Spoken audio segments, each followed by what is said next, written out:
Hi, I'm Joshua Palaya. And I am Walid Asingsin. And we are graduating students of BSEd Mathematics. So I pursued this course kasi noon pa man, paborito ko yung subject ng mathematics. And may isang guro din na na-motivate or na-inspire sa akin para magturo ng mathematics. So yun yung nag-motivate sa akin. And also, yung family ko din. Kasi sa kabila na mga sakripisyo nila ay pagsisikap, suporta, para lang ipag-aral nila ako from kindergarten to college. So, hindi ako papayag na wala akong masuplian sa kanila. That's why kahit sa konting achievements ko, mapil nila na worth it yung supportan nila sa akin and mapil nila na proud sila sa akin. Gusto ko rin po maging teacher dati pa since it is my childhood dream. And mathematics ko talaga yung favorite kong subject. So, kaya pinursu ko yung BSEd Mathematics. And during my time kasi, nung high school pa po ako, nakikita ko yung mga students na nag-struggle talaga sa mathematics. So, kaya mas pinili ko talagang magturo, but in the field of mathematics. Okay, so yung plano ko after graduation is, of course, magka-take talaga ako ng licensure examination for teachers. So before that, mag-re-review na ako kasi makakalimutin kasi ako. That's why kailangan ko talaga ng review. Then after that, pagkatapos ng review, syempre, I guess mag-a-apply ako sa mga private school para magkaroon ako ng experience for teaching, more experience sa teaching. And at the same time, para nakapag-review din ako ng same topics, related topics sa major ko. And I believe also na kapag learning will also be acquired through teaching. Kasi kung ano ka naman mag-teach, sige ba kapag hindi mo kabisado, we call it them, it was strong. And after mag-apply ng private, I will take the yung exam for professional teachers. Okay, so after one review, I will take the licensure exam and hopefully makapasa or mapapala rin sana makapag-top notch kasi.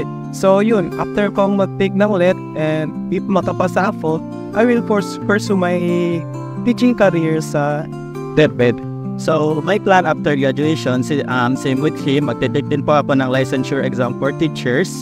So still also aiming for high, pero aside from taking after taking the licensure exam, I am planning to enroll in any university to take my master's degree. Kasi my aim is not for DepEd but I think for CHED if kaya sana is but it my chance para sa akin or opportunity. For the most challenging part of our college life, I think yung online learning talaga class online class. Kasi that time hindi nga kami nakapag-graduate in our senior high school because of the pandemic, the declaration of pandemic at naging online class. And that change in online mode, parang naiba din yung pagkatuto namin. Instead of learning from our own professors, sa online, ang nangyari is we need to learn on our own. Kami yung nag-search, kami yung naghanap ng paraan. Paano namin matutunan? Especially, sometimes in our asynchronous classes, kapag nag-attend kami, tapos may problem sa connectivity namin, ang nangyayari, hindi namin naiintindihan ng lesson. So, ang pinakamagandang ginagawa namin is to search for our own, teach for our own. So, I think yan yung pinaka-challenging part ng pagiging BSEd students ko. Yes, I admit. During the pandemic, mahirap talaga kapag self-made yung anything. Mas lalo na kapag walang internet, ayun connection. Good.